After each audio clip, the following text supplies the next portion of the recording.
The police minister and government stakeholders convened an imbizo in Marikana informal settlement on Friday. The visit is part of a series of interactions arranged in communities contending with soaring crime rates.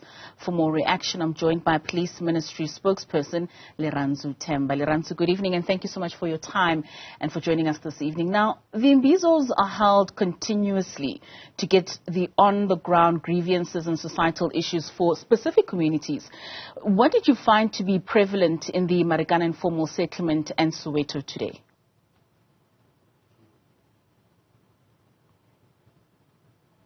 Let me try that again. So we have to give the imbizo some context, right? We know that we do have a parallel program that's running in the SAPS, which is Operation Shanada. And I'm pretty sure that yourself and your viewers are well aware of the sort of progress and the successes that have been yielded from this particular operation. Up to date, we've arrested over 500,000 people for various crimes, including the most serious and violent crimes in South Africa. So as a police ministry, we are shifting our focus to mending the relationships between the police as well as the communities. As you've rightly put it, we are visiting some of the areas that are, infested by crime, but not only just hearing what the concerns are on the ground, but also giving assurances to residents in those areas around what sort of responses are we doing as the South African Police Service and the Police Ministry. What we have seen so far really is a myriad of a combination as well of, some communities working very well with the community structures like the community policing forums and the various neighborhood watches working very well with the police. But we're also seeing communities really grappling with the fact that they are seeing lesser and lesser of police on the ground. And this is obviously an admission on our part that, we would like to have a bigger footprint in those communities. We know that we are facing shortages of vehicles in some police stations. We are also facing a shortage of manpower, which is something that we are really tackling right now. In fact, as we speak, 10,000 officers are being trained at various police colleges across the country to really augment that particular aspect of the complaint. We are also seeing, socio-economic factors that are plaguing these communities, high unemployment rates, and environmental designs as well, Katlego, where we are also seeing that communities are pretty much fed up with not having electricity and water and all those sort of, societal problems that are plaguing those communities, compounded by crime. So we are seeing those in the main as we move from communities to communities. Of course. I mean, the main objectives of these imbizos is to effectively strategize, like you say, from taking from those communities and hearing what their grievances are, and then going back and creating strategies that can assist them. Do you think these engagements are yielding results? They have to. We have no choice. It's not about if, it's about when. Really what we're doing right now is not only just opening ourselves up and being quite frank with community to say, look, these are some of the problems that we are facing as the SAPS. Hence, we are now asking and roping in community structures, but also just the ordinary South African to say, we are calling on anyone and everyone who has a meaningful role to play in the fight against crime. That is why we are also going into the space of, talking to people at churches, talking to school children, talking to anyone who can make a difference. Of course, it will yield a result. It won't happen overnight, surely, but it will definitely happen, because what we're seeing is that community policing really encompasses communities working hand in glove with communities, right? Communities alone, rather police alone, are never going to end the scourge of crime. We know that. That is the very reason why we can have, 100,000 more police officers on the ground. But that is alone is not going to assist us. What we do need is to have reliable information from communities, because we know that criminals live in our society. They live in our communities. That is the very reason why we are going to residents, going to their doorsteps, walking the streets to say, look, police should not be feared. Police should be respected. The law should be feared, not the police. The police are just the enforcers of the law. They should be partners in terms of, people coming to them for not only just their concerns of crime, but also just to give police some sort of information that could assist in investigations. In fact, we're seeing how this is paying off.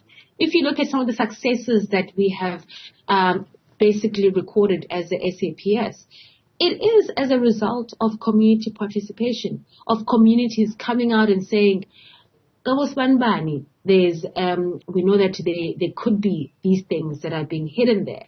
And police, put together an operation, and they raid that particular place. And guess what? This is what they come up with. So it is that participation. It is that, putting together the minds as well as the information, and the police coming out to act on that information. What we also are very cognizant of, and we're not going to shy away from that, is that there is a mistrust between communities and police, because some community members have told us during these invisos that, we will give information to police, and often enough, the same person that you have told information about will come to you and say, I know what you have told the police. So there is a distrust, and we are trying to plug out those rotten potatoes in the SAPS. I mean, the SAPS is an organization that consists of over 170,000 men and women in blue. Of course, there are going to be those bad apples, and we are doing our very best to try and plug those out. But in the main, the majority of police, women and men, are people that are dedicated to the cause. They wake up each day to serve and protect communities. And these are the people that we want residents to partner with to ensure that the people that are basically messing up communities and participating in criminality are chucked out. I mean, on the point of bringing minds together and ensuring that we are finding solutions to these challenges that the communities are facing, my colleague Masake Kano earlier on had a conversation with crime and policing expert Calvin Mafadi, and he said the problem is that we are not diagnosing the problems correctly, and that we're moving round and round in circles in us trying to find exactly what it is in these communities. And he pointed to the fact that we are not involving all other stakeholders that should be helping us to eradicate the issues of crime within our communities, other stakeholders being other departments, being social development. What's your take on that? How much of an involvement, not just at the Imbizo, but in actually actioning out what these other stakeholders could assist in eradicating crime? I'm so glad you asked that question. The Minister of Police has been very vocal about that, to say that, police can only do this much. There needs to be an integrated approach from government. We do have a living document right now, a policy document called the Integrated Crime Prevention Strategy, which talks to the 6 pillars of how we are supposed to be managing and eradicating crime in the country. And one of the pillars basically speaks to how there needs to be early intervention, and that talks to how we need to, not turn a blind eye on that child who's asking you for money on the side of the corner, or on the side of the street, how we need to have early intervention programs that need to be assisting South Africans not to turn to crime, because at the end of the day, people need to eat. It's not an excuse for people to participate in crime, but we are also very cognizant of the fact that people are likely to turn to crime because their realities are quite bleak. The Integrated Crime Prevention Strategy document also basically speaks to how there needs to be preventative measures, and they're not just from the police, unfortunately. So definitely, the Minister of Police has been quite vocal about the fact that there needs to be, partnership with other sister departments. We have the JCPS cluster, which talks to the Ministry of Home Affairs. We also have the Ministry of Justice. We have the SSA as well, and the Police Ministry as well as the Defense. That's just the security cluster. We have other clusters within government that also needs to come on board to assist communities out there. One of the most important things, Katlego, that police on a daily are faced with is poor environmental design. So what is that? It means that when police come and respond to a complaint, they're not able to basically get to a house number because there are no house numbers. There are no streets. There are no street lights. There are tarred roads. So it's those little things that are really hindering policing that need to obviously be addressed so that, holistically, we are able to combat crime. That is one of the reasons why we are coming out to communities. Just tomorrow, we're going to be in the Western Cape at Hanover Park, where we're going to be addressing these very same problems. And more than often, we are hearing communities saying, yeah, we are so glad that we are seeing police and police minister and the police management here. But we also do want to see, the Department of responsible for children and responsible for, supplying recreation to communities. So definitely it is going to be a holistic approach that is going to assist us in the fight against crime. It doesn't mean that we're taking a step back as a police ministry, the SAPS. It means that we are doing what we can with what we have. But definitely, I think that the ministry, as well as the SAPS, can definitely allude to the fact that it needs to be a more holistic approach to fighting crime. It most certainly is, because, if you mention Hanover Park, it's one of those areas where already you're finding mothers creating a human bus to walk their children to school because of the continuous stray bullets that could hit those kids every time they go to school. So for me, one of the things that I want to find out from you is that, do you find that the general public is engaging meaningfully in these imbizos? When they participate, is there some kind of active citizenry education that plays a part in heightening their awareness in terms of the part that they play and the support that they should be getting from the SAPS? Yeah, I must say, just today we were in Soweto where we were meeting up with Izimbizo. Ungobile was reporting on it from your station, where we were talking to Izinduna. And in that package, well, she didn't really mention it in the package, but in the meeting that we had, Izinduna were coming out to say we've got really good relations with the station commanders or the district commanders of where their hostels are.